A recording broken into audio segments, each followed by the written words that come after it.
What's going on, family? Thank y'all for joining me on another episode of Abandoned Voices. And joining me today is Maryam Henderson, correct? Uloho. Yeah, I know I can't pronounce words correctly. And Miss Mary is the owner of Sisterhood, and she also have a lot going on besides Sisterhood. That's just the beta men. So what you got going on here, Miss Mary? Well, today, my name is Maryam Henderson-Uloho, and I'm the CEO and founder of Sister Hearts Inc. And we have a division, several divisions. We have Sister Hearts Reentry. We have Sister Hearts Thrift Store. We have Sister Fitness. And we have also just started a new launch. We launched a new program. It's called Sister Hearts Head Wraps, where we make head wraps for people to be able to wear. What's interesting about what I do is the fact that for 12 and a half years, almost 13 years actually, I spent in a maximum custody prison in St. Gabriel called Louisiana Correctional Institute for Women. For how long? 12 and a half years, almost wow. 13 years. I never knew that. Yeah, off of a 25-year sentence. So technically, I'm still a slave. I'm just doing my time in the free world because I'm on parole for 12 and a half years. Oh, wow. Right. So what that means is I understood real quick in the game that incarceration, the prison industrial complex, was a business. It had nothing to do with rehabilitation. It had nothing to do with prison reform. It had nothing to do with punishing people for the wrongs they did. It was more like a place for revenge. It was more like a place to dehumanize, demoralize, and desensitize people. It was a place where cruelty is promoted, with division, anger, hostility, the most debasing behaviors known to mankind is justifiable inside that prison industrial complex. They call prison a place of corrections. So and you would think you're going there to get corrected. That's what you think. That's what they will have society think, that they're going in to be corrected. But how are you going in to be corrected when you come out worse than when you went in? Mm-hmm. Let me give you an example, and you tell me your thoughts on that one. If you took your vehicle to a mechanic because something was wrong with it, and the mechanic was supposed to fix it, but when you got the car back, the car was in worse condition than when you sent it, would you keep sending that car to that same mechanic? Not at all. Then why do people keep sending people back to prison when every time they come out, they're worse than when they went in? Because it's a business, like you said. It's a business. Yep. It is a business. But a lot of times people are not looking at it as a business. They're still looking at it as if it is a place for corrections. There is no corrections going on. I did almost half of my time in solitary confinement, which is called the hold. And that's a 6 by 9 prison cell, 23 to 24 hours a day. The abuse that I endured while incarcerated was unimaginable to me before going to prison. In prison, without even going to a lot of detail, is where I got my shoulder knocked out of place, fractured ribs, teeth knocked out. The guards used to put the shackles on my ankles so tight that when I would walk, the shackles literally was ripping the flesh off my bones, and blood would ooze down my socks. And the guards and some of the inmates felt that was really funny. because I was Muslim. But that wasn't funny to me. That was very painful. But I endured that type of treatment for 12 and a half years. And the thing that I want to really express is that when we talk about reentry for women is totally different from reentry for men. Mm-hmm. And a lot of times you might say, well, how is that? How is that? Because when men go to prison, it's almost like a rite of passage in our community. They go to prison and they get celebrated because it's honorable. You become a man when you go to prison. That's how it's looked at in our communities. Mm-hmm. It is. But when a woman goes to prison, you have let your family down. You're a disappointment. You have broke up the family bond. The children are scattered. You are a disgrace. How could you dare leave the family? That's the women. When women go to prison, the emotional and mental abuse that we have to endure, men don't have to endure those type of things. We're called bitches and hoes and trash and talked down to year after year after year. We're stripped of any moral fibers inside of us many times. Then when we come out of prison, we're still victimized even more so. Because reentry for a woman, you have to become sometimes a prostitute or somebody's whore just to have a place to sleep. Men don't always have to go through that. It's very simple for a man. Mm-hmm. He, on the other end, he comes out, he's celebrated. They throw big dinner parties for him. They invite him to the house. Some lonely woman will even take him in. Mm-hmm. She'll take him in with no problem and treat him like a king. That's the reentry for a man. But that reentry for a woman is something totally different. Double standard, huh? Double standards. Completely double standards. And I think it's disgusting. And it's sick. Mm-hmm. When I first came out of prison, right over there by in that healing center, in that window on the right, is where my store was at. Mm-hmm. And I was kind of like the spook that sat by the door. I sat right there in that corner on the right-hand side for almost a year and built my business. Then my business got so big, they closed the healing center for whatever their reason. And then I moved right here in this little building, that white building right there. In less than 3 months, I had outgrown that building and I moved into a 4,000 square foot building. In less than a year, I'd outgrown that building. And now I'm in a 17,000 square foot building. So like go ahead plans for you, huh? Big time. And all of this is within 3 years.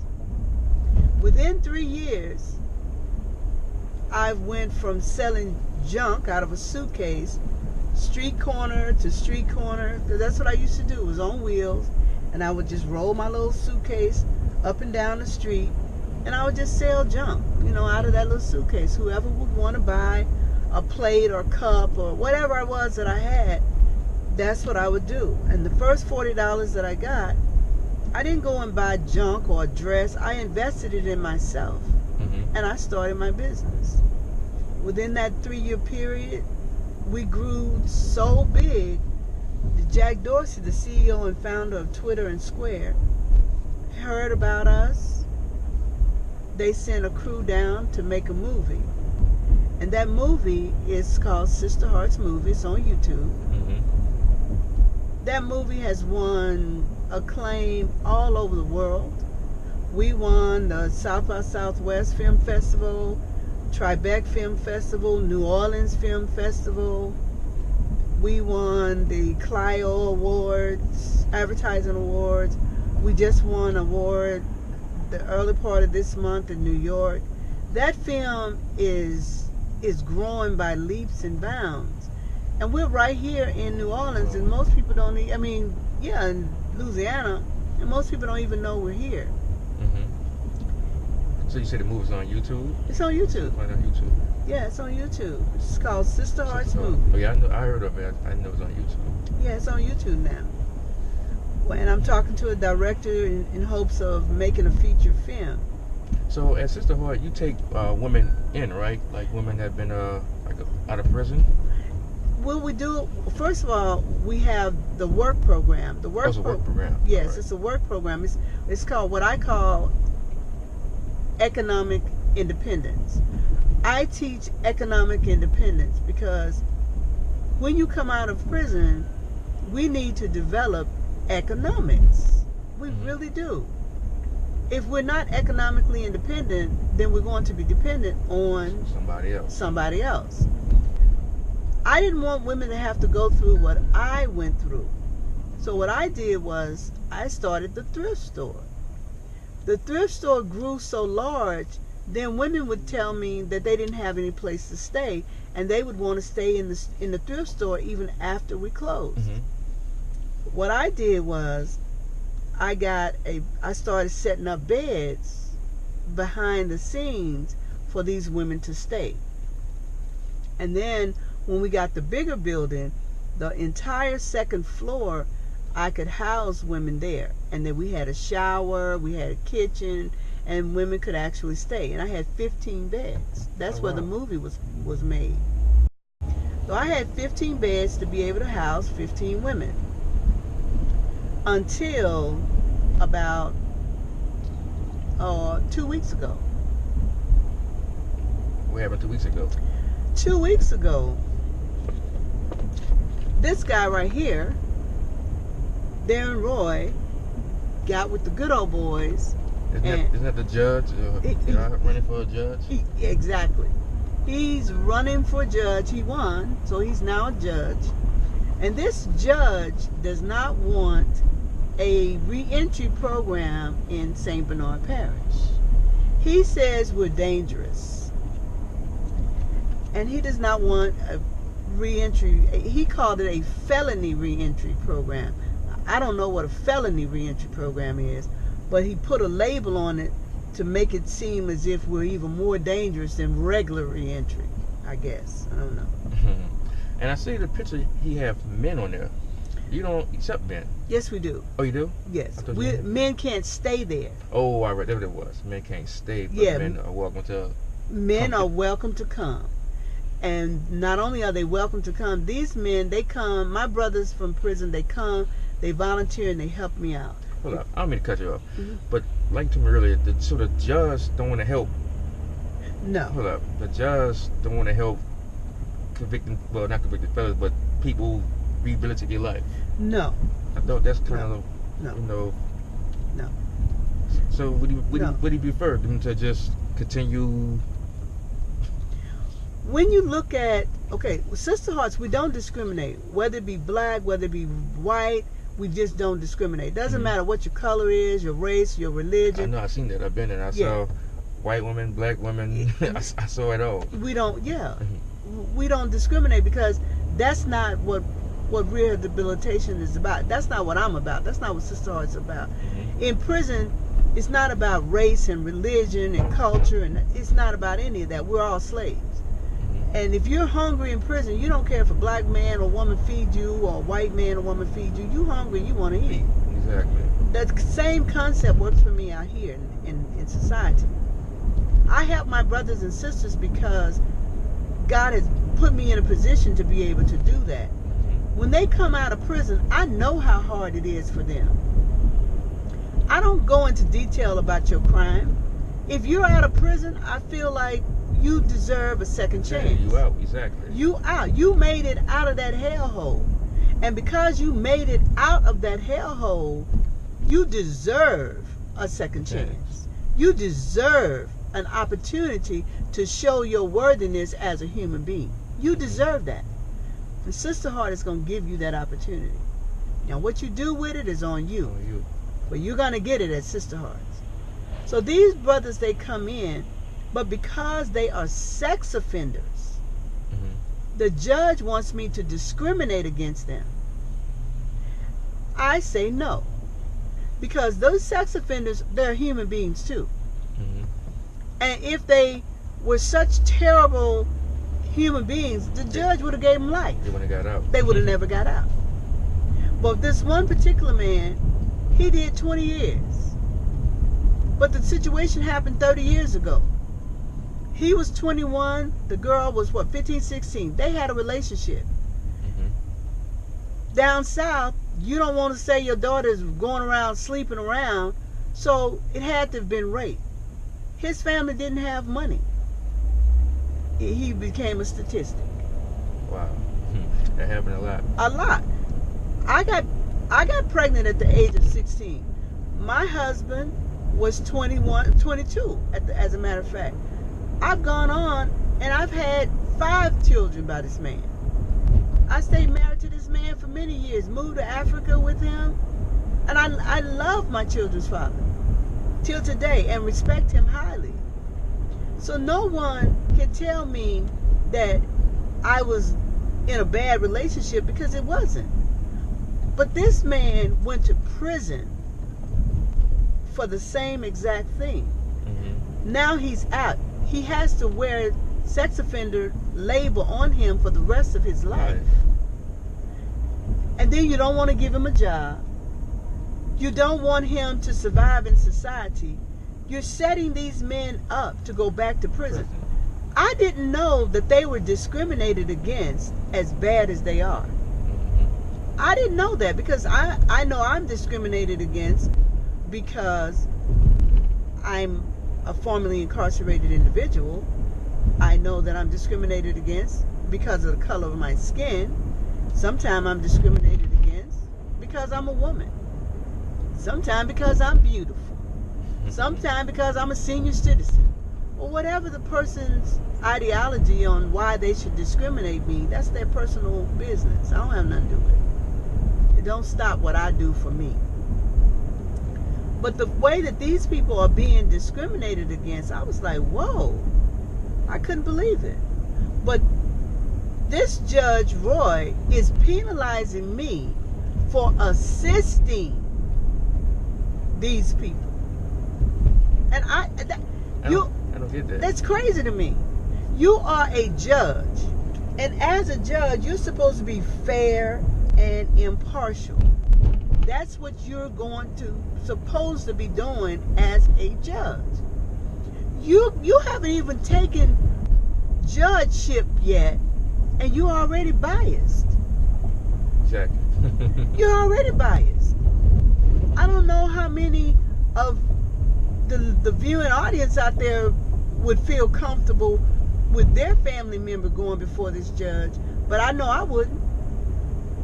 I know I wouldn't. You already picked this side already before the trial even started. The flyer that he put out, this is his flyer again. He put this flyer out before that flyer. Now, I don't understand why the picture of the black man, you see his face big and bold. But the picture of the white man, you gonna see his back. Back, hands, never know who it is. Yeah, you see the difference.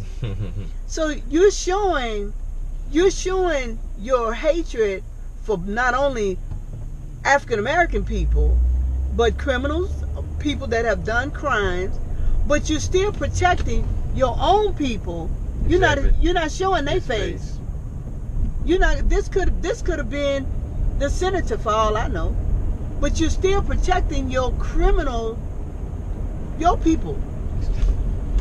So they still protect the criminals. They still protect if you're white. Yeah, that's what I mean. Yeah, if you're white, you get protected. You have some clemency going on. But when you black, you don't. My mentality is, this judge wants to shut down Sister Hearts. I don't understand why do you want to shut down Sister Heart? So I had to go and look into that a little bit. Okay. Is it because we're successful? Is it because we're not begging you for money? Is it because I'm an African American? Is it because I'm a woman? Is it because I'm a formerly incarcerated individual? Is it because, what is the reason? We're keeping the neighborhood safe. We're being positive. We're being productive. We're doing what we're supposed to be doing. We're proving our rehabilitation. It works. It works. So basically, if you have some debate, what can he say? The people that come to you, that come to Sister Heart, go crazy and kill and rob people? Can't say that. Can't say that. You stealing? Can't say that. You begging for money? Can't say that. So what can he say? It's like, it's one of those things like, you know, you're right. What, why? And I think the reason why, of course, is it's one of those things. Well, in the streets, they say nobody hating on you, you're not doing nothing. That's right. So when you start getting hate, that means you're moving up in life. You're being more successful than you realize it. Yeah, that's true. So when people hate on me, so I know abandoned voice is getting big. But when people start hating on you, people start talking about you, when you don't people's mind, it's for a reason. Because when you're not moving in life, nobody care about you. Nobody even notice you. But when you start getting big, that's when you become topic. So it's kind of the positive part in your story being targeted is the fact that should let you know that I'm growing, I'm moving, Yeah. I'm getting big, and I'm a threat to him. He feels threatened by me. That's why he's using me. But all these things he can use, and he's using lies.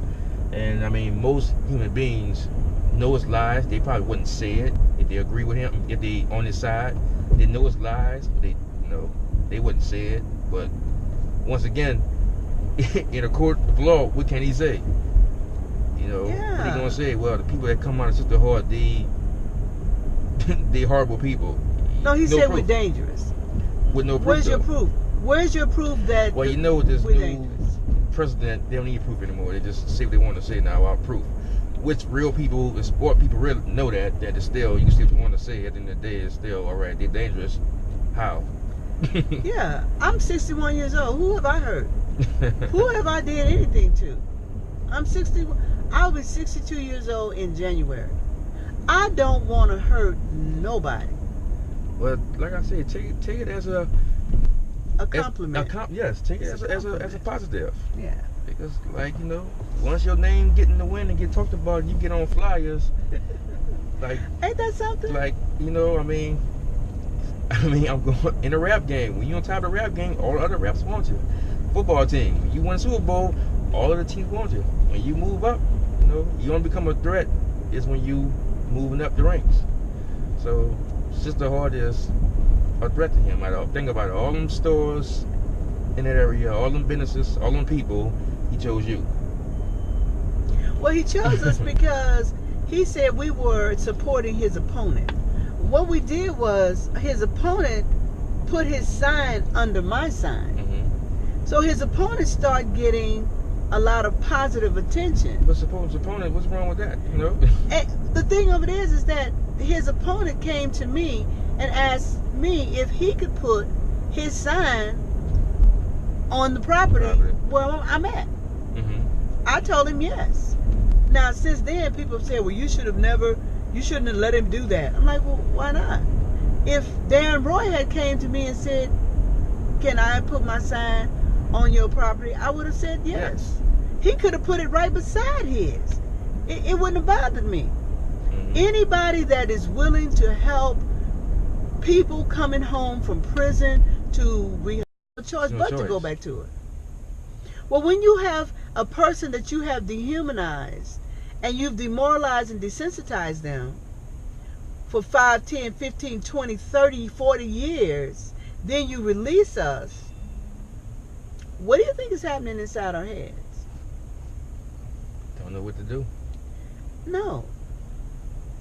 If I tell you every day what you're going to eat, what you're going to wear, who you should socialize with, when to sleep, when to wake up, when to stand by the door, when to do this, when to work, when not to work, what kind of work, my brain, after a while, it doesn't even function on its own. On its own, exactly. I don't know how. Exactly, you're right. It don't function on its own. Cause you're so used to, even if you know how, you don't really You still wait for the command. You have to wait for the command. Because if you don't wait for the command, the penalty for not waiting for that command could cost you your life. Mm-hmm. So you stand there docile and you wait for that command. That's what prison does. So now you're in prison and now you're out of prison. I am not supposed to be the success that I am. And I think that that's what the judge and some of the others that have some feelings about what I do, I think that's probably what's happening, because when there's Sister Hearts, we're helping to reduce recidivism. When there's Sister Hearts, people feel good about themselves. When there's a Sister Heart, we can be positive and productive citizens and assets in our communities. I am removing all the stigma that prison labels us and put on us, and by doing that, they're losing their chattel. They're losing business. They need them bodies inside the prison. Yeah, free labor. They need that. When you look at it, and let's take it back all the way back to slavery. When they freed the slaves, the Europeans was like, oh my God, who's gonna cook the food? Who's gonna wash the clothes? They didn't have washing machines and cell phones. Who's gonna iron? Who's gonna do all the work that the slaves used to do? So then they had to develop a system. The slave code. It's called a slave code. The slave code was real simple. We need these people to take care of us because we're not strong enough to take care of ourselves. So how do we get them back? Well, let's do this. Let's make up laws just for them. For example, the vagrancy laws. If they're a vagrant, they don't have no place to stay. You don't have an address. Let's lock them up. We're going to put them back in prison. And according to the 13th Amendment, when you have been charged with a felony, you are technically still a slave. Still a slave, exactly. So now, they don't have no place to sleep. They don't have no place to go. So let's lock them up. Then they put us back in to slavery through the penal system. Then they developed the convict lease program, where now companies and organizations and slave masters, former slave masters, can now lease out inmates, aka slaves, from these prisons. And the prison just began to grow and grow and get more stronger and more profitable. So it was profitable building prisons instead of schools. We don't want to educate them. So then now, here you have in the 40s, 50s, and 60s, okay, well, we got to give them the right to vote. Okay, so they can vote now. So they say you have to read this. But if they give you whatever they gave you to read and you read it, then you get arrested, because as a slave, you wasn't supposed to be able to read. Now they know you can read. That's illegal. So now you're going to jail. So you can't vote and you're in jail. So the system in America has been designed to keep the African American man and woman confined. We are not technically supposed to be. They don't really want us to be free. You don't want me to think freely. You don't want me to move around freely. What they want me to do, you want us to kill up each other. You want us to shoot up each other. You want us on drugs so we won't be of use to each other. They designed it so intensely. To take it back a little bit further, when the food stamp and all that stuff, when it kicked in, do you remember when that happened? You was a little young. Yeah, I don't remember the exact. Let me give you a little lesson on history. Before Martin Luther King was killed, they had complexes, big complex industries where the factories where people worked in their community and retired and had pensions and medical and that kind of stuff, where big corporations took care of their people in that community. Well, after Martin Luther King was killed, they realized that the black man was more powerful than what they thought. After he was killed. After he was killed. Because that man stepped up to the plate to protect Rosa Parks, a black woman. That's how he became the father of the civil rights movement. Because he had a PhD before then. But when he stepped into position to protect that black woman, Uncle Sam, the government, the white man, whatever name you want to give him, he looked at that and he said, wait a minute, we can't have all these black men trying to protect their women. They realized the family structure in the black families was so powerful. With that black man there, they had to take that power away from him. How do you think they did that? They go to prison. Before the prison, they had to dissimulate the household. So they had to get him out the household. So what they did was they gave the power to the woman. That's when food stamps and welfare began. Oh, all right. We'll give you food stamps. We'll give you welfare. And most of that, you have to be single. You have to be single. He can come in and keep on multiplying. He can keep you pregnant every year. But if we find out that he lives there, then we're going to cut you off. You're not going to be able to feed your children, and we're not going to give you money. So that gave the black woman power. So what that black woman started doing is saying, okay, I love you, but you can't be no man in here. Because Uncle Sam is the man. When you say the man, you're not talking about no black man. You're talking about a white man. We all know that's the man. If that's the man, then the white woman can be his woman. But the black man is not a man. He can't have no woman. The black man was labeled as a what? A boy. Right. You have man, woman, boy, girl. Okay, he couldn't be a girl, so he during those days he was a boy. Hey, you boy, get over here, boy. 60-some years old, you still call him a boy. Okay, well, he could never be the man because the white man is going to always be the man. So he went from a boy down to baby-o. And in a baby-o, you don't probably remember that, but back in the 60s and the 70s, they used to say, hey, baby-o, baby-o. You would call men baby-o. It was a slang. Well, if a man, the black man became a baby, then what happened to his woman? You remember he can't have a woman. So what did she become? Hey, mama, what's up? Oh, right, the baby then. Yeah, hey mama. Okay. The black man can't have a house because they don't want him to be able to stay there. They don't want him to have a place to stay. So what they do, if he's a baby and this your mama, what do mothers do with their babies? They put them in what? In the crib. I'm going down to the crib, mom. Right. I'm going down to the crib. The crib was his house. And when he made mama mad, mama took him out that crib and kicked him out. And he went down the street to another crib and looked for another mama to take care of him. Never can he be the man. So now he done went from being the boy to a baby. Now what is he today? Hey dog, what's up? What's up, dog? And his woman can't be his woman because only a white man can have a woman. So his woman has now become his female dog, which is a bitch.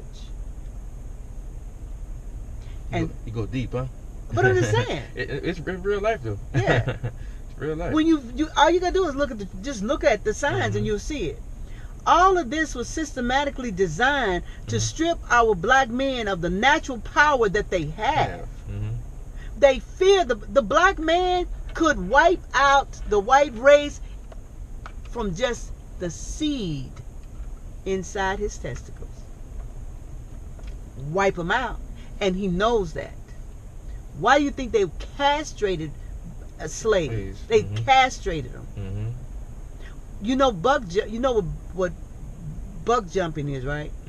Well, these days buck jumping like second line dances and stuff like that. No. when you do bucking, when you buck back in the days when you would buck a slave, and I don't mean to go back and forth, but I want you to see a real good picture here. What they used to do is they would take the slave, the men, and they would make a bench, and then they would tie his hands and his feet, and he would be across that bench, and the slave masters would go from plantation to plantation, called buck busting, and they would rape the men. They would have sex with them. They would literally rape them, and they would make his sons and his children and his wife watch while they debased him as a man. They stripped him of his manhood. That's the part of history a lot of times they don't want to tell you about, but Google it. I mean, I heard of it. Our Sister Hearts Thrift Store on Instagram and Sister Hearts Thrift Store on Facebook. We also gladly accept volunteers, and if you have someone that has been to prison, that can't find a job, that's what I was going to tell you, I forgot. If you know someone that's been to prison, can't find a job, the workforce in Chalmette is working with Sister Hearts. For those people, they have to come and they register with the workforce through Sister Hearts, and if you can't find a job, they will pay you 28 hours a week to work at Sister Hearts. There you go. I think that's so phenomenal. Sister Hearts are doing wonderful things. Yes. So all my formerly incarcerated peers and family, if you can't find a job, you're having a difficult time because of your crime, if you come to Sister Hearts, you have to, it'll be a volunteer basis to come and help us out, but I will register you through the workforce, and once they have difficulty finding your job after maybe a week or so, then they'll start paying you to work at Sister Hearts for 90 days. And then they'll be able to show that you are worthy of work and your work history and develop your character, and then you should be able to get a job in 90 days. Never been done before. Well, once again, I definitely want to thank you and appreciate this, and thank you again. You're welcome. And I appreciate you too. Thank you.